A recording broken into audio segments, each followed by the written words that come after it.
Seguimos compartiendo en vivo la mañana del 11. Muchos nos preguntamos qué va a pasar este verano. Nos jugamos todos los boletos en estos próximos 10 días. Depende de lo que ocurra en esta semana y pico. Va a ser lo que decida el gobierno si seguir yendo para atrás todo lo necesario o no. Depende de nosotros, ya se dijo claramente, pero hay una cantidad de signos de interrogación por delante en función de bueno, estamos sujetos a cómo evolucione o involucione o crezca el COVID en Uruguay, de cuánto obliguemos al gobierno a tomar decisiones de cerrar perillas, de volver atrás, de retroceder. Eso depende absolutamente de cada uno de nosotros, que hasta ahora parece que brilla por su ausencia. Pero para conocer un poco, a ver, desde el gobierno, ¿qué mirada tienen? ¿Cuál es el horizonte? ¿Se fijan un horizonte de decir, bueno, la semana que viene vemos? ¿Están planificando ya qué va a pasar en enero? Estamos en comunicación con el subsecretario del Ministerio de Turismo, el señor Remo Monseglio. Monseglio, buen día, ¿cómo le va? Buen día, Marcelo. Es un placer estar en contacto con ustedes. La verdad que en la introducción podría estar mi respuesta total a todo ese tema, porque también desde este lado, obviamente, hay muchísima incertidumbre. Sobre todo porque hay ciertas cosas y aspectos que nosotros notoriamente no podemos manejar. No podemos manejar el clima, no podemos manejar la actitud de la gente ante esta situación, que ha variado enormemente, ¿verdad? Que al principio todos habíamos tomado una gran responsabilidad, nos habíamos guardado muchísimo, y los resultados nos llevaron a estar liderando en materia positiva los números, no solo en la región, sino en el mundo. Hoy estamos en una situación que yo diría que es bisagra, que es de riesgo, que evidentemente nos intranquiliza, y tú preguntabas por plazos. El propio presidente de la República nos ha dado a todos un plazo que yo creo que es perentorio, quitándole dramatismo, pero es perentorio. El 18 de diciembre se van a evaluar los resultados, y evidentemente que ahí es donde los acompañamos en la preocupación a todos. En lo previo me animo a decir de que nos mandaron a hacer deberes y no los estamos haciendo bien. Me animo a aventurar que si seguimos así el 18 de diciembre las noticias no van a ser buenas, pero ojalá me equivoque. Monseglio, hay aspectos directamente vinculados al turismo muy preocupantes. Leíamos hace un rato que Aerolíneas Argentinas tomó la decisión de eliminar a Uruguay de los planes de vuelo hasta por lo menos el mes de marzo. La noticia de los hoteles que siguen cerrando en cadena aquí en Punta del Este, algunos que cerraron por el invierno y que ya no van a volver a abrir, producto de la pandemia, etcétera. ¿Cómo ven desde el Ministerio esta realidad del deterioro de la industria turística? Bueno, vamos a poner en contexto esos titulares. Aerolíneas Argentinas lo menos que quisiera es eliminar a Uruguay de sus lugares de vuelo. O sea, lo que obviamente, si nosotros no tenemos las fronteras abiertas, evidentemente que no tiene sentido que algunas líneas aéreas vuelen. De hecho, Amazonas también dejó de volar desde San Pablo. Si lo miramos desde la óptica justamente del gobierno, que en estos momentos queremos limitar al máximo los ingresos de personas que vengan del extranjero, no sería una mala noticia, mucho menos dramática. Repito, es una forma también de condicionar la cantidad de personas que ingresen. Eso con respecto a las líneas aéreas, pues si tú me hubieras preguntado, por ejemplo, hace 5 días, cuáles podría ser una de las medidas para limitar el ingreso de gente, yo te hubiera contestado, limitar la frecuencia de los vuelos o inclusive la llegada de algunos vuelos o de algunos barcos, por decirte de alguna manera, la frecuencia de barcos. Así que en ese aspecto yo por lo menos no lo veo como una cosa negativa, primero. Segundo, con respecto a los hoteles que puedan o no estar cerrando, en Punta del Este todos sabemos que cuando empezó la pandemia el 13 de marzo, prácticamente la temporada de verano ya había terminado. Obviamente que se perdieron el fin de Semana Santa, pero después, el invierno, obviamente, la mayoría de esos hoteles siempre cerraban. Hoy por hoy hay algunos que han determinado que no van a abrir en verano, y no los culpo porque además tienen el beneficio de que en estos momentos, te diría que todos los hoteles tienen el personal en seguro de desempleo que ya va para 8 o 9 meses y se va a seguir ampliando la extensión. Obviamente no pagan OCE, no pagan la potencia contratada de UTE, y te diría que es riesgoso para un hotelero de repente abrir cuando sabe que quizás no tenga todos los clientes que le garanticen un buen ingreso y en consecuencia una buena ganancia. Así que también en ese aspecto yo lo relativizo, no es que le quito importancia, sino que lo pongo en contexto. Hay hoteles que no les convenía abrir porque evidentemente tienen todos los mayores gastos pagos.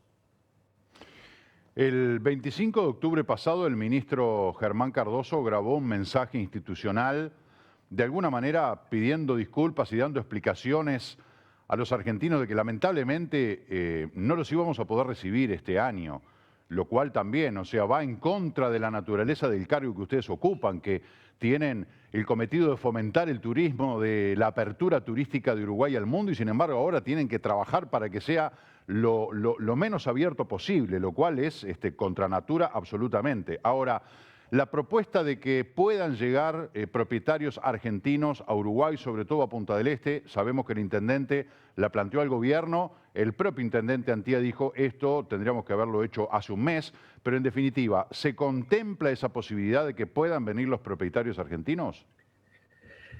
Bueno, primero destacar, como bien dices, la ambigüedad del trabajo que nos toca hacer a nosotros en este momento, la paradoja que significa para nosotros cumplir con nuestra obligación, que es llamar de alguna manera a hacer turismo, en este caso turismo interno, pero por otro lado contener a la gente que no vaya a aglomerarse en masa, si valga la redundancia, en lugares de la costa, por ejemplo, que sabemos que son los preferidos, tanto ahí como en el departamento de Rocha también, y toda la costa, Canelones, San José, Colonia. Por lo tanto, esa ambigüedad a nosotros nos invade permanentemente. Con respecto a la pregunta si hay posibilidades de que a esta altura se permita el ingreso de propietarios argentinos, te voy a dar una opinión muy personal.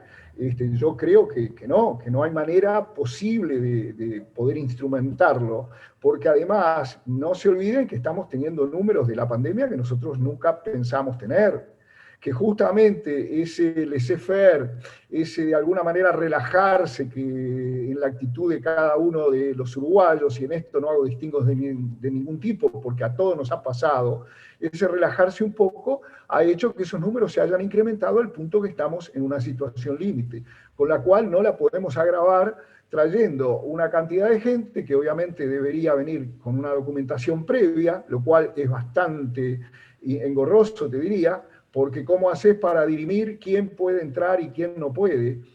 ¿Quién puede entrar con ese propietario, verdad? Eso yo creo que ya a esta altura del partido, y repito, es una opinión muy personal, creo que está fuera de discusión. Monseglio, le quería preguntar, ¿usted considera que puede haber alguna restricción más al turismo de las que ya se han anunciado? Obviamente, depende de esta conducta, como usted señala, estamos teniendo números del COVID-19 que no esperábamos, por lo tanto, está todo en condicional lo que puedan proyectar como ministerio. A mí me está pasando últimamente una cosa increíble con las entrevistas. En la pregunta está escondida la respuesta, o mejor dicho, está explícita la respuesta.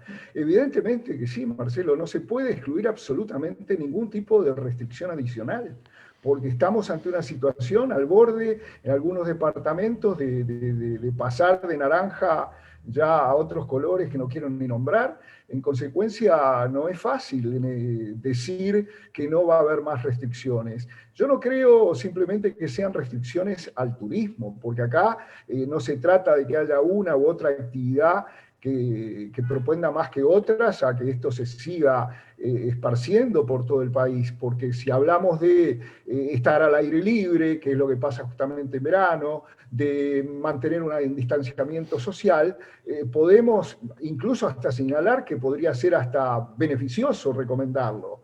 Pero bueno, se han prohibido sí actividades como los gimnasios cerrados, tanto de hoteles como edificios, como gimnasios en general, porque justamente se ha detectado que un alto porcentaje de los contagios se dan en ese tipo de locales cerrados, donde se realiza ejercicio, donde hay contacto de alguna manera físico, o por lo menos una cercanía que no es la mejor, que no es la más adecuada. Así que bueno, nada se puede descartar en estos momentos. Con el ministro Cardoso estamos permanentemente luchando con esa dualidad, con esa ambigüedad que nos ha tocado vivir todo este tiempo. Lo venimos haciendo bien, creemos, con mucha honestidad, con respeto por el trabajo de la gente del GACH, de los científicos del GACH, y cada vez que vamos a una reunión en Torre Ejecutiva, donde corresponda, lo primero que hacemos es escuchar, porque nosotros entendemos de turismo, seguramente tratamos de defender lo mejor posible la actividad, pero nos tenemos que rendir ante la evidencia de gente que de esto sabe y sabe mucho. La gente de los gimnasios, Monseglio, dice lo contrario a lo que usted señala, ¿no? Están molestos porque justamente en los gimnasios no se han dado casos de COVID en virtud del protocolo estricto que se ha seguido y sin embargo de un plumazo los barrieron con el cierre. Digo porque es uno de los planteos de las contrapropuestas que hay que dicen, pero acá en los gimnasios hemos tenido un cuidado bárbaro, no ha habido brotes en los gimnasios y sin embargo nos cierran la actividad. Digo porque hay miradas encontradas, ¿no? Que uno dice, cierran un montón de actividades y seguimos con el fútbol que está teniendo una cantidad de casos de COVID, como que hay allí intereses y preocupaciones que chocan. Sí, evidentemente, Marcelo, yo creo que eso hay que dirigirlos hacia el Ministerio de Salud, a todos los que tengan dudas. Uno se va guiando por la data que va recibiendo. Y te recuerdo que hace como 5 meses tuvimos un Zoom también con ustedes, donde teníamos por delante la apertura de termas. En aquel momento también sí había una gran controversia, y bueno, la gente de termas se asesoró debidamente, se consultó a expertos internacionales, y por suerte nosotros pudimos, contra viento y marea, abrir las termas, que se suponía que podía ser un caldo de cultivo increíble, y hoy lo paradojal es que prácticamente 2 de los departamentos que han tenido menos casos positivos en toda esta historia han sido los departamentos de Salto y de Paysandú. Por eso digo, nosotros, yo casi que me he hecho hacer un póster de la finalidad que tenemos en el Ministerio de Turismo, que es lo que nos marca la Constitución y lo que nos marcan las leyes, que es difundir las virtudes, los lugares turísticos y demás de todo el territorio nacional hacia un turismo justamente de ingreso de personas y de traslado de personas dentro del territorio nacional. Desde afuera no podemos traer a nadie. No hay absolutamente una sola persona que haya entrado al Uruguay por motivo turístico. Si han entrado, han sido por otros motivos. En lo interno, repito, tenemos con responsabilidad que llamar a la gente a soslayarse, a solazarse, perdón, ese sería el término, a disfrutar de las playas. Estoy viendo ahí justamente una vista de la Mansa espectacular. ¿Quién no querría estar ahí? Bueno, tratemos de estar en cada uno de esos lugares de costa con un distanciamiento adecuado y cuidándonos todos, que cuidándonos nosotros mismos es la mejor forma que tenemos de cuidar a los demás. Obviamente, además de que nadie puede negar de que esa es una imagen estupenda, subyugante, pero es una playa absolutamente vacía. El ministro Germán Cardoso dijo, definimos o decidimos no hacer un protocolo para las playas, por la sencilla razón de que sería imposible de controlar, lo que parece algo de absoluto sentido común y sensatez. Ahora, ¿cómo van a manejar el tema de las playas? ¿Va a haber un aforo? ¿Van a utilizar las banderas sanitarias cuando la playa ya esté con determinada cantidad de gente? Porque también está, ¿qué autoridad es la que tiene el mando para actuar frente a problemas que se van a dar? Segurísimo que se van a dar. Yo ya fui este fin de semana a la playa y ya era para tener problemas en 2 o 3 ocasiones entre la gente y los perros. ¿Cómo van a hacer para que no haya, para que no sea otro terreno de problemas la playa? Bueno, repito la finalidad del Ministerio de Turismo. Todas las cosas que tú has nombrado tienen absoluta dependencia de otros ministerios, de otras dependencias, de las propias intendencias. Obviamente que desde el Ministerio de Turismo nosotros eso no lo podemos ni regular, ni mucho menos inspeccionar. En consecuencia, lo que hacemos es estar a las medidas que se van tomando, por eso el 18 es un día realmente, como decía al principio de la nota, bisagra, donde se van a tomar seguramente las decisiones adecuadas para toda la temporada, contemplando la opinión del GACH, de las intendencias y de todo aquel, incluso prefecturas, que tengan injerencia en el control y por lo menos en el direccionamiento del comportamiento que deben haber en las playas. Ojalá en el resto de los países del mundo pudieran tener este problema de decir que nosotros lo único que tenemos que hacer es guardar un distanciamiento adecuado en un cordón de playas que el ministro en su momento señaló de miles de kilómetros, y algunos hasta lo vieron un poco extraño, ¿no? Porque la gente a veces se olvida que que las playas no son solamente la costa del Océano Atlántico o las costas del Río de la Plata. Uruguay está bañado por una cantidad de ríos, de arroyos, de lagunas, y hay playas absolutamente por todos lados. Lo puedo dar fe yo, que nací frente a una de ellas en el río Santa Lucía, una playa de arena excepcional, donde también ahí vamos a tener que cuidarnos, no compartir el mate, no compartir la cerveza, la Coca-Cola, y una cantidad de cosas que todos sabemos de memoria. No somos realmente gente que nos destaquemos por ser tosudos y no ser inteligentes. Eso es lo que tenemos que utilizar ahora. La materia gris, la responsabilidad social para cada uno actuar como corresponde. No estamos hablando de cosas que cuesten una enormidad hacerlas, simplemente es un poquito de sentido común y de criterio.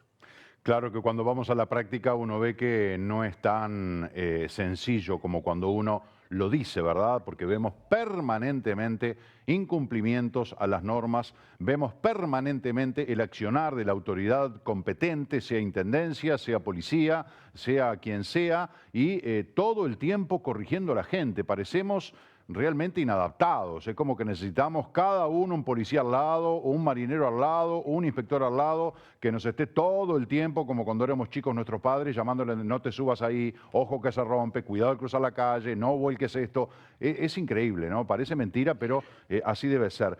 Monseglio, le Bueno, quería Marcelo, preguntar... Sí. habría que recomendarles o recomendarnos, porque yo creo que hacemos bien en utilizar el verbo en primera persona, ¿verdad? Recomendarnos, ver lo que pasa en el mundo. Los países que se suponía que iban a salir de esto con el verano, hoy están con toque de queda en sus ciudades. La gente sabe lo que es un toque de queda. La juventud sabe lo que significa un toque de queda en un país, que te tenés que quedar encerrado bajo pena de que si salís te encarcelan. No se puede salir de las casas dentro de determinado horario y además restringido absolutamente bares, restaurantes, ni hablemos de gimnasios y cosas de todo tipo. Hoy seguimos teniendo en Uruguay la facultad, la posibilidad enorme de que depende de nosotros mismos las decisiones que tomemos, manejarlas bien para no tener que llegar a esos extremos. No tendríamos que llegar a esos extremos. Los Ojalá. uruguayos hemos dado demasiadas pruebas de responsabilidad social como para estar ahora en esa situación. Ojalá, ojalá que así sea, pero cuando todo esto empezó en marzo, desde el 13 de marzo que la situación depende de nosotros y nosotros mismos la hemos llevado a un límite en el cual se empezaron a prender algunas luces de alarma y que estamos en una situación como la que estamos, o sea que dependiendo de nosotros tenemos estos resultados, muy poco inteligente hemos sido. El viernes se firmó el contrato de concesión para la explotación de un casino privado, hablamos del casino donde irá la inversión de Giuseppe Cipriani, donde estaba el San Rafael. El propio Cipriani dijo las obras van a comenzar en el segundo semestre del año 2021, pero la firma de este contrato está sujeta a la construcción y culminación previa de un hotel de lujo allí en ese lugar donde está el San Rafael. Esto, bueno, por lo menos se movió un poquito el Tacoma, como se decía antes, ¿no? Porque esto venía muy quieto y más en situación de pandemia. Claro, eso obviamente nos tenía a todos un poquito preocupados, por definirlo en algún término. Felizmente se llegó a la firma, la adjudicación del casino, que obviamente es fundamental para generar una obra como esa que fue planificada. Así que para el ministro Cardoso y para mí fue un día también muy importante. Nos gastamos los puños saludándonos justamente porque creemos que de alguna manera se llega finalmente a un logro que empezó, vamos a ser claros, por lo menos hace 5 o 6 años, ¿verdad? En un proyecto que fue muy conversado, muy discutido, todo lo demás, pero que bueno, nosotros lo tomamos en una instancia y lo que tratamos de hacer, de seguir los caminos que había que seguir para que ese proyecto se efectivizara, y eso se ha logrado ahora mediante la firma del contrato correspondiente.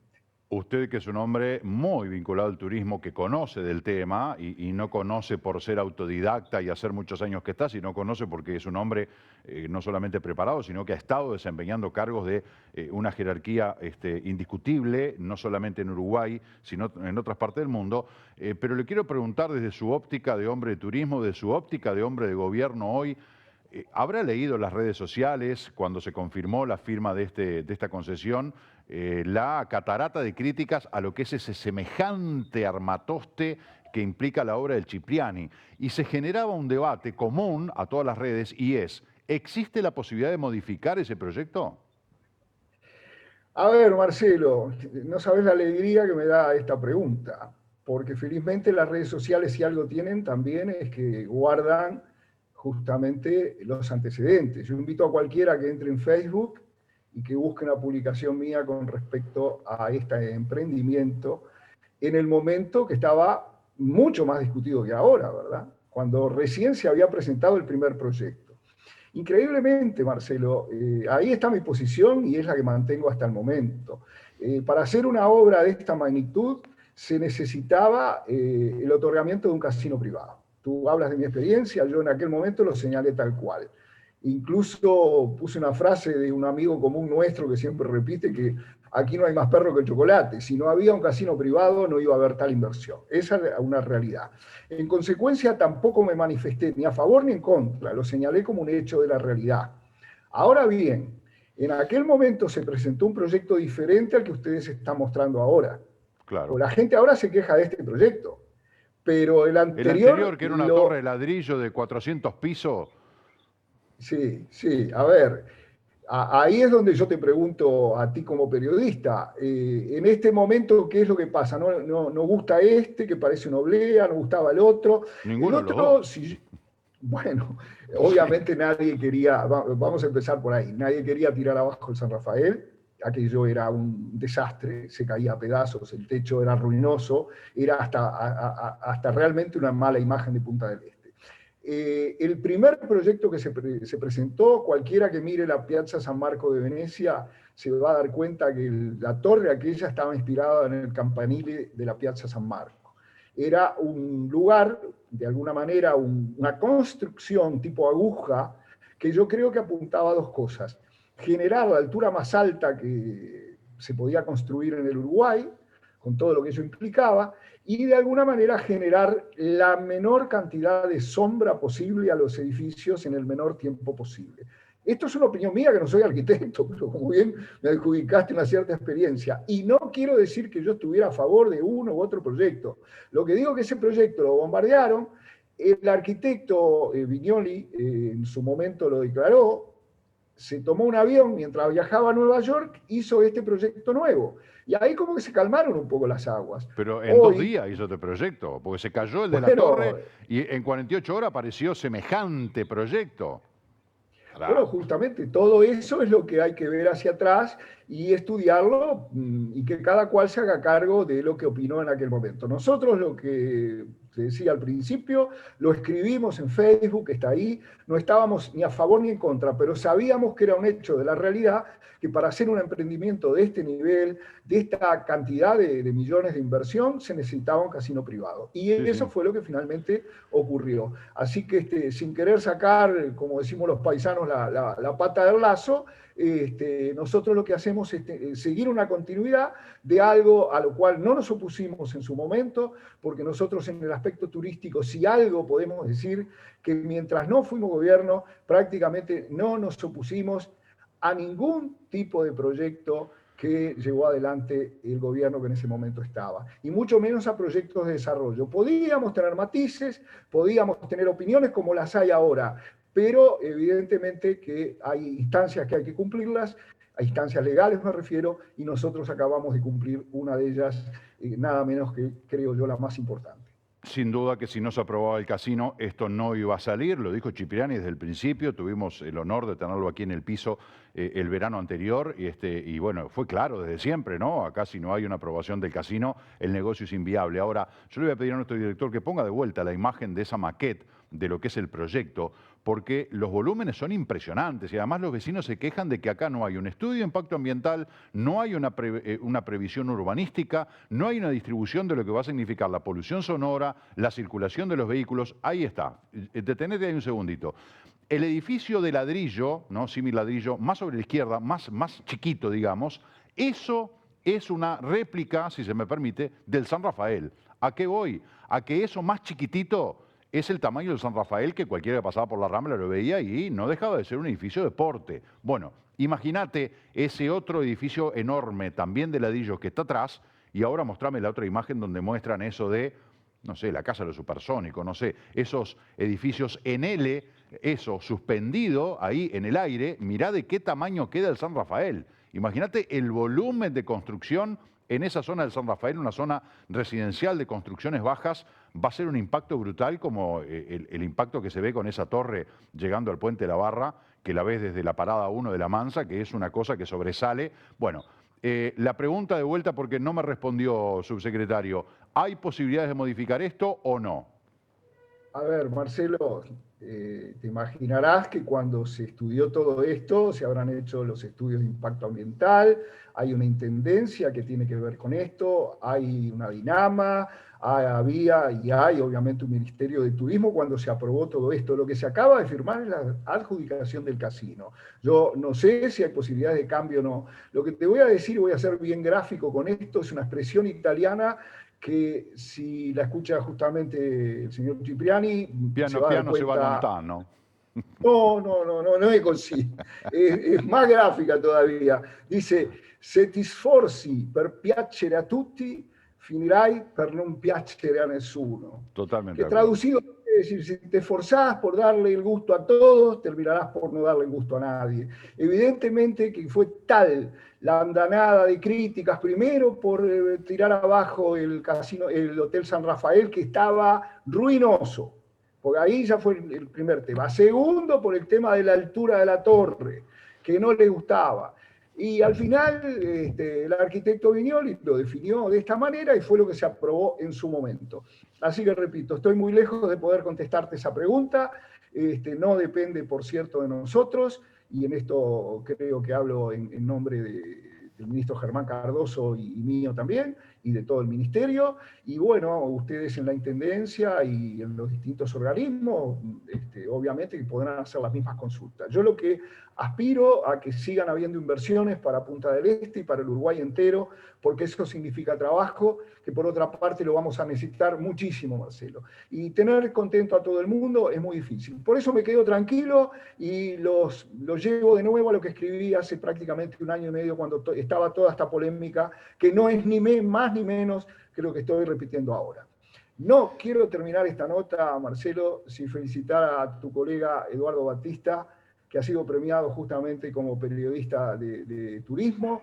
Espero poder darle un gran abrazo pronto, lo doy a través tuyo y de todos los compañeros del canal, porque entiendo que este es un premio que no solo recibe él, sino que lo hace con el apoyo de todos ustedes que hacen una televisión tan digna y realmente siempre están abocados a los temas del turismo. Te agradezco, Remo. Le voy a hacer llegar tus saludos a Eduardo, que fue distinguido por la Organización Mundial de Periodistas Turísticos como el periodista más influyente del 2020 en Uruguay en materia turística. Un galardón enorme, pero que no es ni más ni menos que lo que merece Eduardo, todo su equipo de trabajo, la producción de este programa Contacto, que realmente, además de estar hecho con una altísima calidad, nos ha permitido conocer lugares de Uruguay y del mundo increíbles. Así que muy merecido el reconocimiento, muy válido. Y muy lindo que tú lo digas públicamente. Capaz que Eduardo nos está mirando, pero si no, le vamos a hacer llegar tus saludos. Muchísimas gracias, subsecretario de Turismo. Un gran abrazo, gracias por la entrevista y hasta cualquier momento. Marcelo, para despedirte en italiano. Arrivederci, es siempre un placer hablar contigo. Y a Eduardo ya también por las redes sociales para que quede constancia, lo acabamos de convocar al Ministerio de Turismo para reconocerlo como corresponde también. Un gran abrazo para ti, para toda la audiencia y bueno, para todo ese departamento tan querido y toda la zona de influencia. Un abrazo grande. Ci vediamo, Monseglio, ci vediamo. Ci vediamo, arrivederci, chao, chao. Un gran abrazo. Bueno, para todo ese jaleo que se armó en las redes, que incluso nombraban a Germán Cardoso y a Remo Monseglio como dos personas que pueden, porque tienen peso, para modificar este proyecto, Monseglio acaba de decir que no, y además, bueno, me parece que pasa por otro lado, todas esas ilusiones que leí yo en las redes, que mucha gente tiene de que esto se modifique, de que se saque esto de la idea y se elabore otro proyecto, no la veo, ¿no? Para mí que se va a concretar eso que estábamos viendo, una inversión de 450 millones de dólares, nada menos, muchísima gente que va a tener trabajo, mirando el lado positivo, pero desde el punto de vista estético ha tenido enormes resistencias este proyecto que acabamos de ver. Hacemos la pausa, ya volvemos.